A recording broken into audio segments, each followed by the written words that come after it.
Good afternoon, everybody. It is Anna Kalinsky with the Anna K Intown team, and I am excited to continue our small business series for our Atlanta folks. And today we've got Christopher Crosby, the owner of Clinically Constructed Fitness. And I got to know Crosby, that we call him Crosby, not Christopher, through our listing agent, Ashley, who is actually training with you right now. And so we wanted to just get to know you a little bit today and learn about your business, and also, of course, see what we can do to support you. We're in a very unusual time right now. So let's just dive in. Tell us, Crosby, a little bit about how you even got to start a fitness business. Fitness has always been in my background. So in high school, we'll start off with football, track, basketball, wrestling, and baseball. Those were all my sports in high school, consistently all year round. Verona High School is where I spent my last 2 years of high school, to the University of Alabama. So roll tide. Hello, everybody. Roll Tide. I knew we had all kinds of things in common. Definitely, definitely. So there I won a national championship under Nick Saban, his first recruiting class. We had a very, very fun year. Ending my short tenure there, I went to Norfolk State, where we then won another MEAC championship, as well as me being also able to run track. I transferred yet again because I wanted to get back to the big stage of the SEC football, to the University of South Carolina, where I was shortly turned around and not allowed to be able to run track and play football at the same time.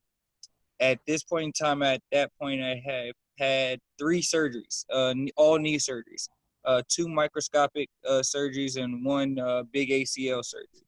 So just a little wear and tear from the overuse, probably, of a lot of the sports that I was playing, and then obviously still being a college student at the same time. From there, I went right to Benedict College, which is where it's my alma mater, where I graduated with a 3.77 GPA, playing Woo! and track. So basically, what I just heard is that I'm in the presence of greatness right now. You are quite the athlete, and really, really proud of your accomplishments, juggling all those sports and working through injuries and having the grit and determination to follow through with a phenomenal educational career at the same time. Yes, So I have to ask, because I'm very curious about leadership, and obviously Nick Saban being probably one of the greatest leaders out there. What's the one takeaway that you would say that you got under that program that you take with you as a business owner? I honestly have to say, although it wasn't the correct, a full phrase, success is rented, not owned. Um, under Nick Saban, obviously he's been winning everywhere he goes. He helps build winning programs, not only just winning programs, but winning coaches. He teaches winning coaches how to be even better winning coaches, and how to recruit better, and so on and so forth. You have to put the work in daily in order for you to be able to be successful, and to continuously be successful, and build the longevity in whatever you're doing. And in order to do that, you have to be comfortable being uncomfortable. I love that, Crosby. I'm going to have you come do my team meeting every Wednesday. Yes, ma'am, most definitely. No, I mean that. I mean, look, they always say that, opportunity shows up looking like hard work. And I think some people feel like if they want something bad enough, that it will just happen. But what I'm hearing you say is that success is daily. It's incremental greatness. It's incremental commitment to doing the hard work and just showing up every day and doing it over and over and over again. And you've done that. So take me to your business. So describe really quickly what you do in your business. And then I kind of want to hear, how do you take the lessons that you learned from that long history of sports performance and high achievement? How do you translate that and sort of help your clients experience that with training with you? So I learned that the best teacher is an experience. Falling on your butt is going to be one of the best experiences for you, because it's not success. It's failure. And there's a lot of knowledge and education in failure. Um, and it's okay to fall. It's okay to fail. It's how you get back up. It's how you keep going that makes you and builds the character for what you're actually looking to do. To answer your question in a short sum, the injuries, the experiences from football and training within football for myself, the training with LA Fitness as their personal training director has all socially tied me into, let's just start this for yourself. Yeah, I love that. I love that. You made a really great comment, and I had a coach give me an analogy about children. You know, I'm raising two small boys right now, and if you look at a toddler, you know, somebody who is completely dependent on us as people, right? The moment that they're born, they can't do anything for themselves. We have to be super codependent, and then they start to crawl, sit up, then they start to try to walk, and every single day they're failing. Every single day they're failing at something. They're falling down, they're bumping their head, they don't know how to use a spoon, whatever, but they're recalibrating, and then they're recalculated, and they're trying again.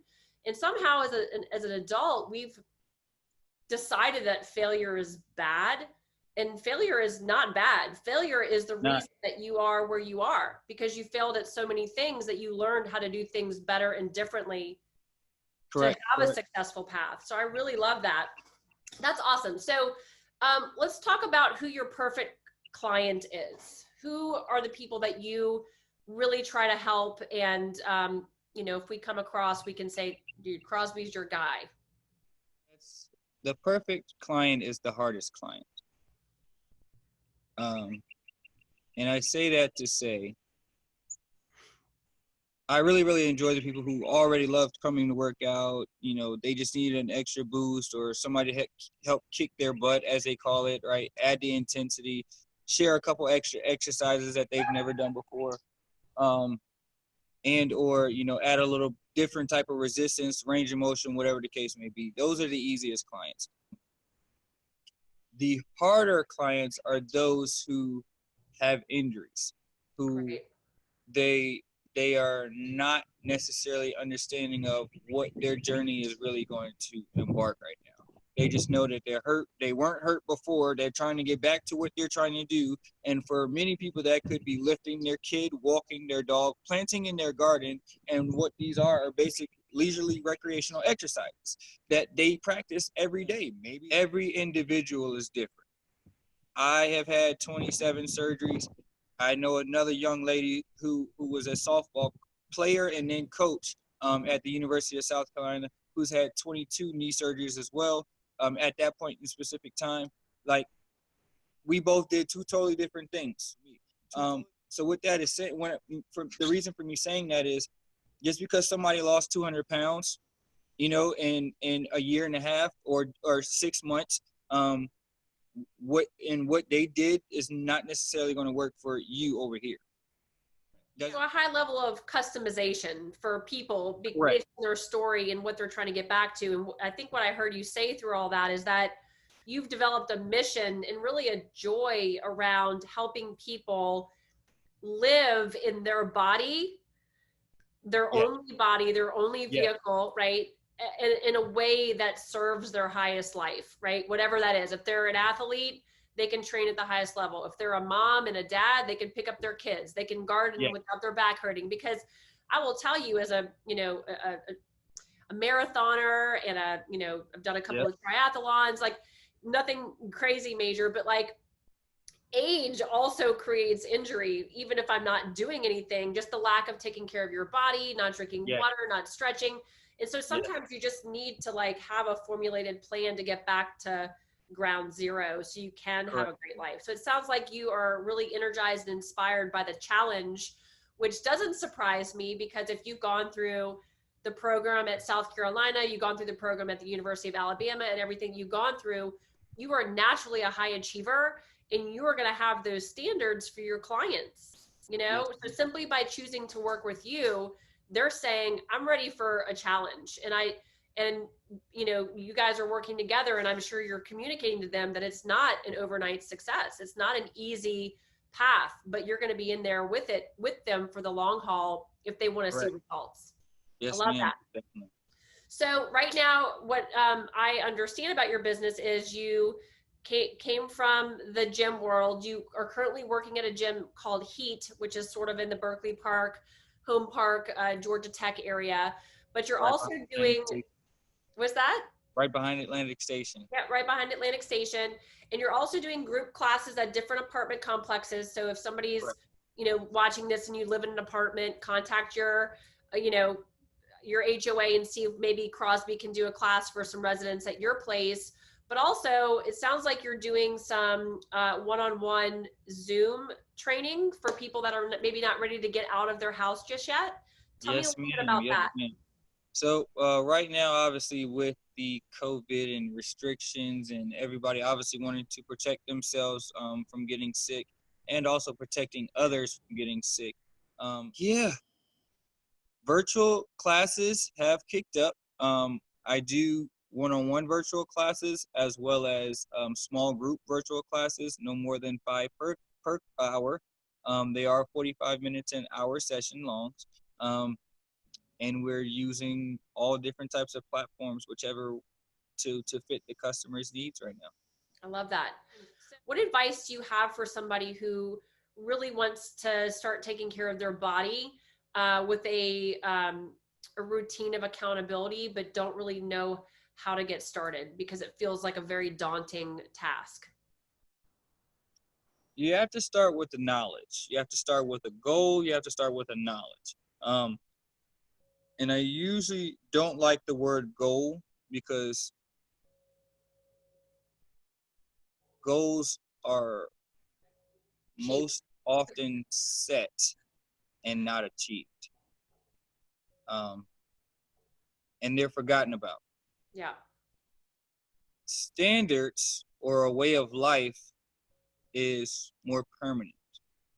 So if you're looking for that actual change and you really want to start, you have to start with the knowledge of understanding those two separate things. So then you also want to know if you're going to be in the lifting realm and using weights, then you want to be safe. You want to focus on how your muscles move, and then at this point, it starts to get a whole lot more complex, and you may need somebody to actually help you give you the correct knowledge, and showing you that this is correct and this is not correct, and how to activate those muscle groups as we go further forward. That's So, awesome. Yeah. So you're not the easy button. in, out the window. Out the window. I love that. I really like the distinction between a goal and execution, right? You can have a goal Correct. all day long, but I was joking. I said goals are cheap. The new goal is execution. You have to take the Correct. action towards the goal and to be purposeful in the moment. I love that. Most definitely. All right, here's my last question. What can we be doing as a business and a community to further support Black-owned businesses, especially in this time where we're educating people on anti-racism? From your perspective, I'd like to hear how we can improve that. That's touchy. I love it. It's All not right, touchy. here we go. It's where we are right now, and we got to talk about it. Definitely. I think first things first, we have to fully engage and understand the true definition of equality. Um, I guess we can first start off with not just saying race first, but there's a such thing as a woman wants equality for whatever she does, and it doesn't matter whether she's black or white at this point. A woman wants equality in the workforce or wherever she is, to be able to do those same things as a man does, get the same pay as a man does. Well, it's the same thing for blacks. Um, you definitely have to understand that we are not treated equal. We are not given the same opportunities. You don't find a Chick-fil-A in the black neighborhood. You don't find a Whole Foods in the black neighborhood.